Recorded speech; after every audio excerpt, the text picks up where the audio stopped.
ประเทศณบอดสำหรับการធ្វើบัตรបង្ហាញថ្ងៃនេះគឺតើនិស្សិតត្រូវត្រៀមខ្លួនបែបណាដើម្បីទទួលបានការងារ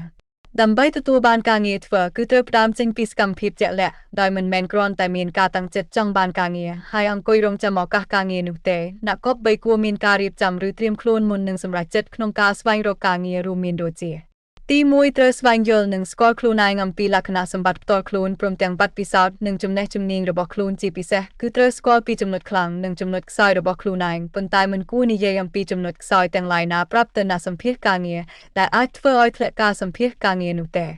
ទី2ត្រូវធ្វើការកំណត់និងឡាយលុបពេលវេលាសម្រាប់ការបំពេញការងារតាមក្រុមហ៊ុនអង្គការភាពឬស្ថាប័ននានាជាការងារពេញម៉ោងឬការងារក្រៅម៉ោងឬការងារតាមវេនមានអ្នកខ្លះចង់ធ្វើការហើយបានដាក់ពាក្យរួចក៏បានសម្ភាសន៍ជាប់ជាស្ថាពរប៉ុន្តែបែរជាត្រូវបោះបង់ឱកាសការងារចោលទៅវិញដោយសារមិនមានពេលវេលាគ្រប់គ្រាន់ដើម្បីបំពេញការងារឲ្យគេទី3ត្រូវស្វែងយល់និងរៀបចំប្រវត្តិរូបសង្ខេបឬហៅថា CV ឬហៅថា resume ឲ្យបានត្រឹមត្រូវនិងមានភាពទាក់ទាញបើអ្នកមានប្រវត្តិសិក្សាច្រើននិងបទពិសោធន៍ការងារច្រើនក៏គួរតែសរសេរត្រឹម1ទំព័រឬ2ទំព័រឬច្រើនបំផុតគឺ3ទំព័របើទោះបីជាក្នុងករណីអ្នកមិនសូវមានព័ត៌មានអំពីប្រវត្តិសិក្សានិងបទពិសោធន៍ការងារក៏ត្រូវចេះសរសេរនិងកែច្នៃយ៉ាងណាឲ្យបានល្អនិងមិនតិចជាង1ទំព័រពេញនោះទេ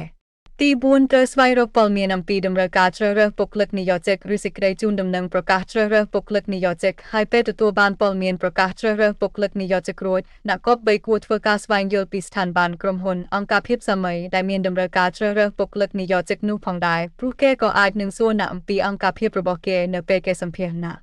ទី5ត្រូវត្រៀមខ្លួនសម្រាប់ទាំងការធ្វើតេស្តនិងការសម្ភាសន៍ការងារបន្ទាប់ពីបានទំនាក់ទំនងឬបានដាក់ពាក្យសុំធ្វើការរួចរាល់ត្រៀមទទួលការទំនាក់ទំនងនិងត្រៀមឆ្លើយនៅសំណួរដែលគេអាចនឹងសួរអ្នកអាចស្រាវជ្រាវបន្ថែមនៅតាមអ៊ីនធឺណិតឬសួរទៅអ្នកដែលធ្លាប់ឆ្លងកាត់ការសម្ភាសន៍ការងារ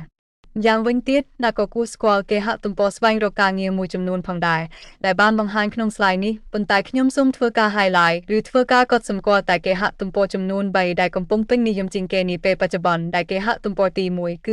www.nea.gov.kh គេហទំព័រទី2គឺ www.bangthom.com និងគេហទំព័រទី3គឺ www.kmhr.com ហើយចំពោះដំណឹងជ្រើសរើសបុគ្គលិកនិយោជិតខ្លះក៏ត្រូវបានគេផុសនៅគេហទំព័រផ្លូវការឬបណ្ដាញទំនាក់ទំនងសង្គមផ្លូវការរបស់និយោជកក្រុមហ៊ុនហើយពេលខ្លះក៏មានបិទផ្សាយតាមទីសាធារណៈឬជូនដំណឹងផ្ទាល់ក្នុងតាមរយៈបុគ្គលិកនិយោជិតដែលកំពុងធ្វើការជាទីបញ្ចប់នៃការធ្វើបទបង្ហាញនេះខ្ញុំសូមថ្លែងអំណរគុណចំពោះការស្ដាប់របស់អ្នកទាំងអស់គ្នា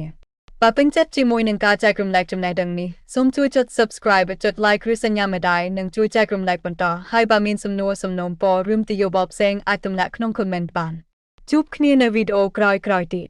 ខ្លឹមសារនៃបទបង្ហាញនេះចែករំលែកដោយលោកគ្រូសៀងប៊ូហឿងធ្លាប់មានបទពិសោធន៍ការងារគ្រប់គ្រងធនធានមនុស្សនៅរោងចក្រក្រុមហ៊ុនអាជីវកម្មសាលារៀនឯកជននិងមហាវិទ្យាល័យអង្គការក្រៅរដ្ឋាភិបាលសន្តាគារនិងភោជនីយដ្ឋានព្រមទាំងស្ថាប័នរាជរដ្ឋាភិបាលហើយក៏ធ្លាប់បានចូលរួមកិច្ចការសង្គមនិងកិច្ចការនយោបាយមួយចំនួនផងដែរហើយអានដោយនាងខ្ញុំកញ្ញាអាយលូណាធ្វើនៅរាជធានីភ្នំពេញថ្ងៃប្រហោះទី1ខែមករាឆ្នាំ2026សូមអរគុណនិងសូមជម្រាបលា